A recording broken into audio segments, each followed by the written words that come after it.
Sean O'Malley shared his thoughts on Petr Yan's recent victory over Deiveson Figueiredo, a fight that many fans saw as a must-win for the former bantamweight champion. On the latest podcast episode, O'Malley acknowledged Yan's win over Figgy, offering high praise for his former opponent. Suga commended Yan's skills, highlighting his takedowns, cardio, and sharpness throughout the fight. He also noted the intensity of the back-and-forth exchanges, including the back-to-back knockdowns that added to the excitement. O'Malley pointed out that Yan's victory doesn't necessarily make him a top contender for the title again. He also reminded fans of Yan's 50-45 loss to the champ Merab last year. Impressive fight. I woke up, had to rewatch it because I didn't wake up early enough to see it. It was in China. I love China. Very impressive fight. Yeah, super good inside trip. Remember that one trip? That was fire. Looked good, sharp. 5 rounds. Both guys had really good cardio. Figgy dropped Peter at in the 4th there at the end. Hit him with some nice body shots. Peter's fucking little snappy kicks he does. His little 5'4" leg gets up there. It's pretty quick. It's fucking super skilled. One of the most, I mean, we've been saying it for years, one of the most skilled guys in the UFC. Umar wants to fight Merab in January. Peter wants to fight Merab in March. I want to fight Merab in April. Merab is absolutely shitting himself terrified of Umar. I mean, he doesn't want to fight Umar. Now he's saying he wants to fight Peter. He wanted to fight me. Peter got 50-45 to Merab.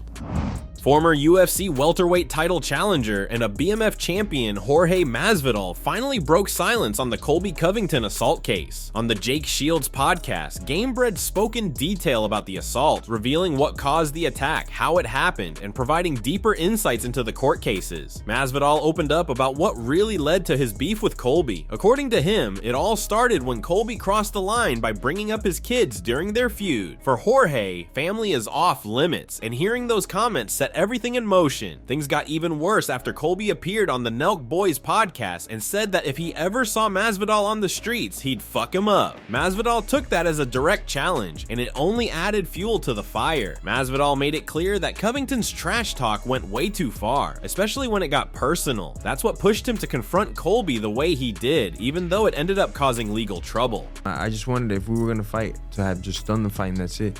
But this fucker, before I knew, I had taken it to a whole other level involving my kids, my family. And right before I run into him, allegedly in Miami, he does a 2-hour podcast with the Nelk Boys. It's all on video.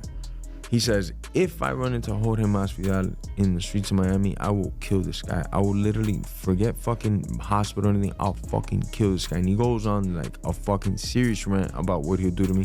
All the Nelk Boys are there laughing. Everybody's like, oh yeah, fucking kill him, bro. The king of Miami, Colby. Lucky for him, 2 hours later, we bumped into each other. Oh shit, it was right that same time. It was that same fucking day, literally like 2 hours later. And I bumped into his ass. I'm like, Colby. Yeah, well, you know, and that motherfucker tried to sue me for everything. Literally tried to say I gave him brain damage. No, motherfucker. You already had brain damage. Yeah, you were born with that shit, you know. And he went after it hard. He went after me for like a year and change, trying to put me behind bars, trying to fucking get money from everything that he possibly could. After he said he would kill me in the streets of Miami, you know.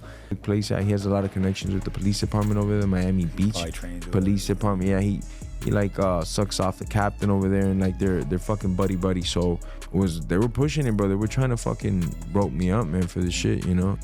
MMA analyst Dan Hardy believes Jon Jones is not the best heavyweight MMA fighter in the world. I think Jon Jones is the pound for pound best, stated Hardy. I think he's the best representation of mixed martial arts generally that we've ever seen. I think he's still evolving, which is terrifying. But is he the best current heavyweight on the planet? I don't think so. I think the winner of Aspinall versus Ngannou would be the answer, stated Hardy, who was quick to reaffirm that he means no disrespect in any way to Jon. Current heavyweight champion, but not the current best heavyweight on the planet, certainly not. Following the highly successful 2024 PFL World Championships last weekend, CEO Peter Murray would call on the UFC to step up and make Jones versus Ngannou in 2025. Just a few days later, Ngannou doubled down on that call out, taking to social media to respond to Jones's post about him deducting the interim champion. Blessings make haters uncomfortable, but they can't change it. There's only one fight, the right fight that will multiply your blessings. While such a cross-promotion super fight is unlikely to ever be accepted by Dana White, it's the only way that we'd ever get a definitive answer, especially since each of the 3 heavyweight champions has their own distinct specialty. The reality is, Tom Aspinall is the fastest out of all 3 of them, continued Hardy. That makes him very, very dangerous at heavyweight because speed kills at heavyweight. That's what's scary about Tom Aspinall. What was he on the scale? 254 pounds. He's right at the top end of the heavyweight division with no fat on him.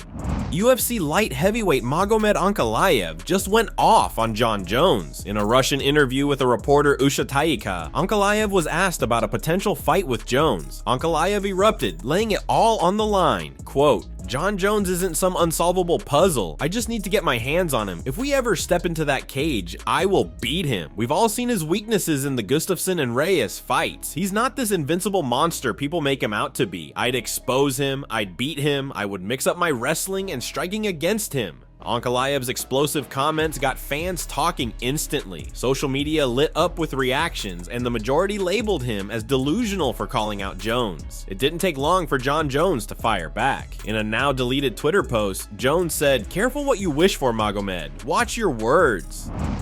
Garry slams Colby Covington for accepting Joaquin Buckley fight at UFC Tampa. Garry has never hidden his intentions. He's been calling out Colby Covington since day 1 in the UFC. Gary's made it clear that fighting Colby is a dream he's determined to make happen. But despite all the noise, Covington has never seemed too eager to entertain the idea. Recently, Garry was set to face Joaquin Buckley at UFC Tampa, but plans changed when he was bumped up to UFC 310 for a showdown with Shavkat Rakhmonov. Seizing the opportunity, Covington stepped in to take on Buckley instead, adding another twist to this ongoing saga. "I was seething," Garry said Monday on the Ariel Helwani show. "How do you think I feel? Because I've been screaming and shouting about fighting that man from the rafters. This man's made videos about me, my wife, my kids, talking about all this shit. And here's this man avoiding me like the plague. And then the second I book in against the scariest man in the division, he's like, oh, I'll fight in Florida." It just shows that he's a coward, that he wants nothing to do with me. The truth is, I already know I've beaten him. I know I've already mentally beaten him. He's weak. He's an absolute coward. And I believe he's gonna go out there and get absolutely steamrolled by Joaquin Buckley. I think Buckley starches him.